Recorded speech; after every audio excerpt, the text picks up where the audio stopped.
নমস্কার বন্ধুরা, আমি আবার আজকে তোমাদের একটা শীতকালে নতুন একটা ভূতের গল্প নিয়ে এসেছি। গল্পটার নাম হচ্ছে নিজাম কাদির বিল, লেখক জরাসন্ধ।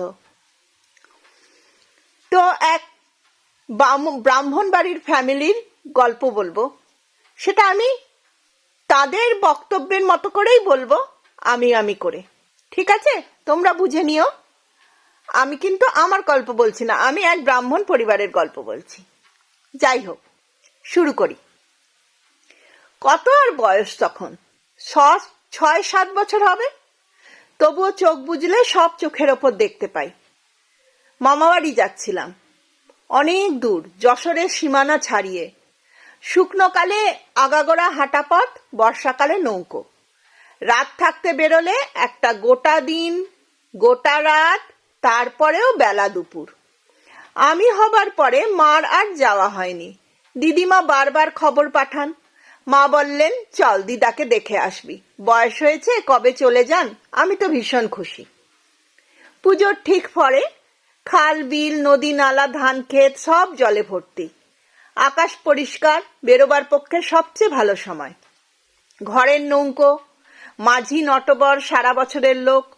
অন্য সময় ক্ষেত খামারে কাজ করে, বর্ষার দিনে নৌকা চালায়।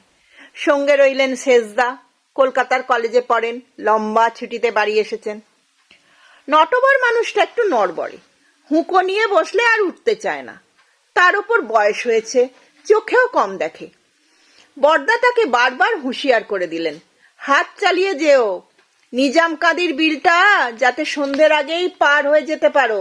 নটবর ভরসা দিল, আপনি ভাববেন না কর্তা, সন্ধে হবে কেন, দুপুর নাগাদ বিল পাড়ি দিয়ে ফেলবো।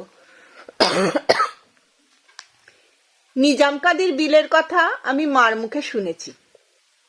ওখানে নাকি কি সব ভয় আছে। রাতের বেলায় পার হতে গেলে মাঝিদের দিক ভুল হয়ে যায়। সারা রাত ঘুরে বেড়ায়, অনেক সময় ওপারে পৌঁছতেই পারে না। শোনা যায় এমনি করে কত লোক মারা গেছে, কি যে হয় তাদের কেউ বলতে পারে না। তবে সাহস করে কোনো নৌকোই সন্ধ্যের পর বিলের পথ ধরে না। নটবরের আরেকটা গুণ আছে, বেশ খেতে পারে। একটু ভালো মন্দ খাবারের দিকে ভীষণ লোভ। একটা বড় খালের ভেতর দিয়ে নৌকা চলছিল। খানিকটা পর পর ভেসাল, দুটো বিশাল লম্বা বাঁশ যেন পা ফাঁক করে পড়ে আছে জলের মধ্যে, তলায় জাল বাঁধা। বাঁশ দুটোর একদিকে একটার সঙ্গে আর একটা গাঁথা। সেইখানে চাপ দিয়ে মাঝে মাঝে যখন জল থেকে টেনে তুলছে একজন জেলে, জালের ওপর ছটপট করছে মাছ, রায়েক মাছ, সরপুটি মাছ, পাবদা মাছ, শোল মাছ, পোনা মাছের বাচ্চা, আরো কত কি। দেখে দেখে নটবরের জিভে জল এসে গেল। রান্নার সরঞ্জাম সঙ্গেই আছে। দুপুরের দিকে কোথাও নৌকা বেঁধে তোলা উনুনে দুটো খিচুড়ি ফুটিয়ে নেবেন, এই ছিল মার প্ল্যান। নটবর বলল, কিরকম বড় বড় রায়েক মাছ দেখছেন মা ঠাকরান। মা বুঝলেন তার মনের কথা, হেসে বললেন, মাছ কুটবার বটি যে আনিনি। নটবর বলে, তাতে কি হয়েছে, দা রয়েছে তো, আমি কুটে দেবো, আপনি ভাববেন না। তো এক আনায় 4টে রায়েক মাছ, মোটা মোটা। মা রাঁধেনও চমৎকার। নটবরের ভোজনটা শুধু গুরু নয়, বেশ গুরুতর হয়ে গেল। তারপরে বালুর ওপর খানিকটা গড়িয়ে নেওয়া। অনেক ডাকাডাকির পর যখন উঠল, তখন বেলা আর বেশি নেই। নিজাম কাদির বিলে পড়বার আগেই সন্ধ্যা পেরিয়ে বেশ কিছুটা রাত হয়ে গেল। যে খালটা এসে বিলে পড়েছে তার ঠিক মোহনার পাশেই একখানা বাড়ি। নৌকোর শব্দ পেয়ে সেখান থেকে একজন দরাজ গলায় হাঁক দিল, নাও, কোথায় যাবে? নটবর বলল, সুকচর। সুকচর? গলা শুনে মনে হলো লোকটা অবাক হয়েছে। তামাক টানতে টানতে এগিয়ে এলো, নাও ভিড়াও, নাও ভিড়াও। সুকচরে কোন বাড়ি যাবে জিজ্ঞেস করতেই বেরিয়ে গেল, এরা মামাদের খুব অনুগত লোক, আমাদের না নামিয়ে ছাড়বে না। তাছাড়া এই রাত্রিরে বিল পাড়ি দেবার তো কথাই ওঠে না, রাতটা তাদের কুঁড়ে ঘরে কাটিয়ে যেতে হবে। যাতে তারা নমশূদ্র আর আমরা বামুন, রেঁধে তো আর খাওয়াতে পারবেন না, মাকে 4টি চাল ডাল ফুটিয়ে নিতে হবে। মেয়েরা সব ব্যবস্থা করে দেবে।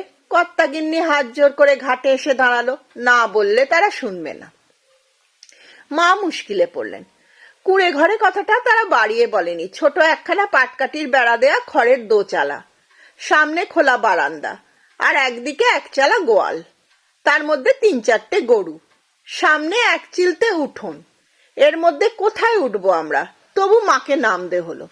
বারান্দায় একটা খেজুরের চাটাই বিছিয়ে দিল তাকে। হঠাৎ শুনতে পেলেন ঘরের মধ্যে ফিসফিস করে বলছে বউটা, চাল যা আছে কুলাবে না, তাড়াতাড়ি কোনো বাড়ি থেকে 4টিখানি ধার করে আনো। লোকটি যখন একটা ছোট ধামা নিয়ে বেরিয়ে এলো, মা বললেন, শোনো, অবেলায় খেয়ে আমাদের কারো খিদে নেই, তাছাড়া এত রাত্রিরে রান্না করা অনেক হাঙ্গামা, আমাদের সঙ্গে চিড়ে মুড়ি খইটই আছে, তাতেই হয়ে যাবে। অনেক বলা কওয়ার পর তাতেই রাজি হলো হারান মণ্ডল। কিন্তু শুধু চিড়ে মুড়ি খাওয়া যায় নাকি? গোয়ালায় দুধেলা গাই ছিল, দুইবার কথা সকালে, কিন্তু মণ্ডলের বউ তখনই দুইয়ে আনলো খানিকটা।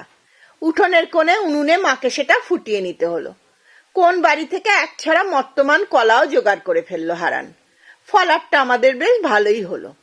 কিন্তু তারপর সেজদা বললেন, এখানে থাকা অসম্ভব, ভীষণ মশা, পচা গন্ধ, বর্ষার জল নেমে গেছে, চারিদিকে দাম জঙ্গল পচতে শুরু করেছে, ঘন্টা খানেকই টেকা যাচ্ছে না, তার উপর সারা রাত, তাছাড়া শোয়া যাবে কোথায়?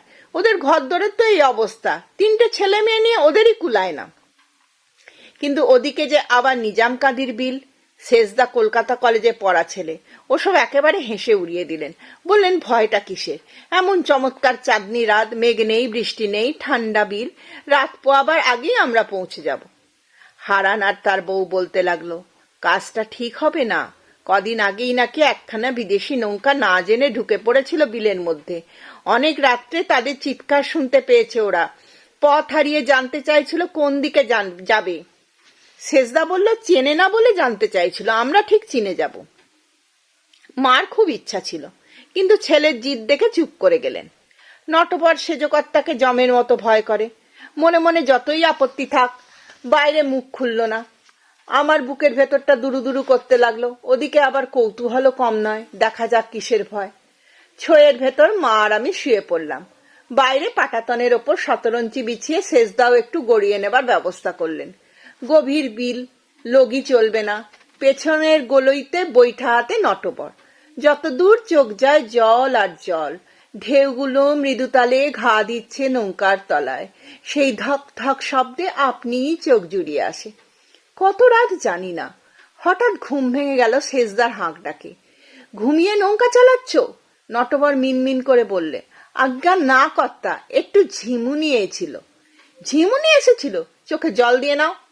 নটবর চোখে জল দিয়ে জোরে জোরে বৈঠা চালালো। সেজদা একবার এদিকে ওদিক ভালো করে দেখে নিয়ে চেঁচিয়ে উঠলেন, এ কি করছো?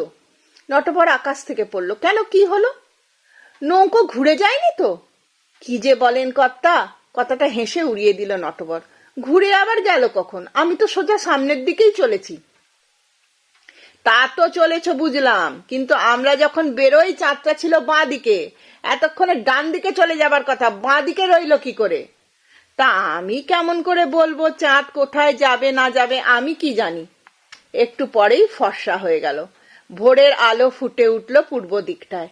সেজদা উঠে ছই ধরে দাঁড়িয়ে বলে উঠলেন, যা বলেছি তাই, ওই তো সেই বাড়িটা। কোন বাড়ি? ওই যে কি মণ্ডল, হারান মণ্ডল, যেখানে আমরা উঠেছিলাম সন্ধ্যার পর। মা ছয়ের ভেতর উঁকি মেরে বললেন, ও মা, তাই তো। লোকজনের আওয়াজ পেয়ে হারান মণ্ডল বেরিয়ে পড়েছিল। নৌকো চিনতে পেরে ছুটে এলো ঘাটের কাছে। সেজদার দিকে চেয়ে বলল, খুব বেঁচে গেছেন কর্তা, ব্রাহ্মণ বলে তেনারা কোনো ক্ষতি করতে পারেননি, তা না হলে। বাকিটা মনে করেই তার গায়ে কাঁটা দিয়ে উঠল। চোখ বুজে দুহাত কপালে ঠেকালাম, রাম রাম। তাহলে আমার গল্পটা শেষ হলো। তাহলে তোমরা সবাই গল্পটা ভালো লাগলে লাইক শেয়ার কমেন্ট করে দিও, আর নতুন যারা দেখতো সাবস্ক্রাইব করে দিও।